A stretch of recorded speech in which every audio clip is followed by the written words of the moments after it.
My name is Sophia Hill. Currently, I'm a big math nerd. I love math. However, that wasn't all the case.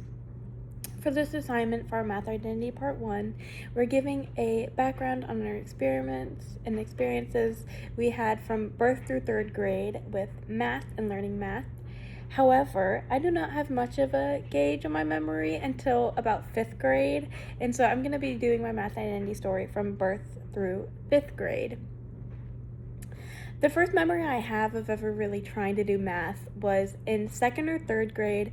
My dad always had every clock, every calculator, not calculator, sorry, every computer, every phone, everything was in military time, which is basically the current time plus 12. So 2200 would be 10 p.m., 1400 would be 2 p.m., etc., etc. And growing up, I thought it would be so cool to be like my dad and be smart and cool and military-like with my iPad mini if I put it in military time.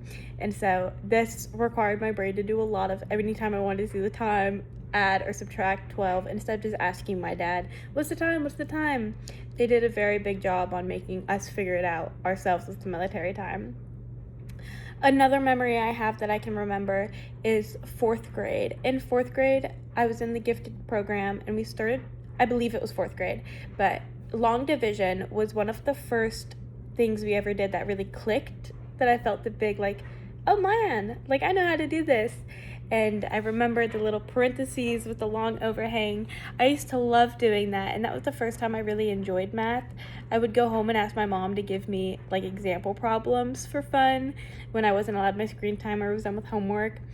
And so that was the first time that I really understood math and found it fun more than just school. I found it like a game, like a hobby.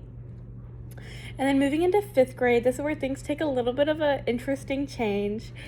The way I learn a lot through memorization, which I understand is not how it should be done, and I'm working towards not memorizing and gaining another understanding rather than just memorizing.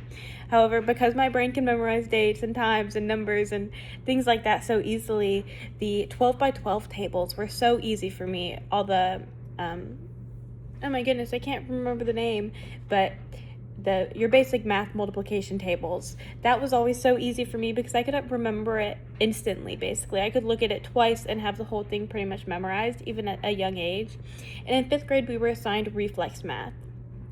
And because I already had the tables done, I thought reflex math was so boring. All I wanted to do was harder things, and I knew what 8 times 6 was off the top of my head. So just having this little crab for reflex math every afternoon as homework, I didn't do it. And it was about 2 weeks left in 5th grade that they reached out, and I wasn't going to be able to graduate unless I caught up on all my reflex math. So even though I knew all of the numbers, it was simply just because it wasn't difficult enough for me, I guess, at 10 or 11 years old. I wanted something harder, and so I wasn't going to do just this easy, simple math work. And I think that is very interesting.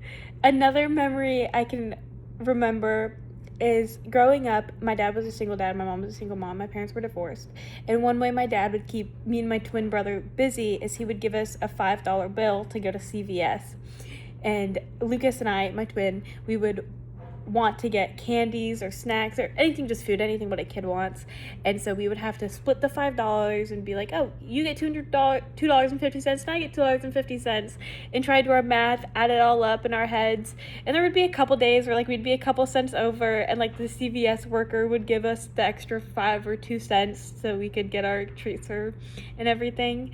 But that was a big example of when it was using math in the real world and having to add up. This was when candy was a lot cheaper, so it was 99 cents, I think, for a bag at CVS of their homemade candy or their name brand candy. And so it was fun and a hobby for me to get snacks and stuff I really enjoyed, but also be learning math. And so that's some of my math identity from birth through 5th grade.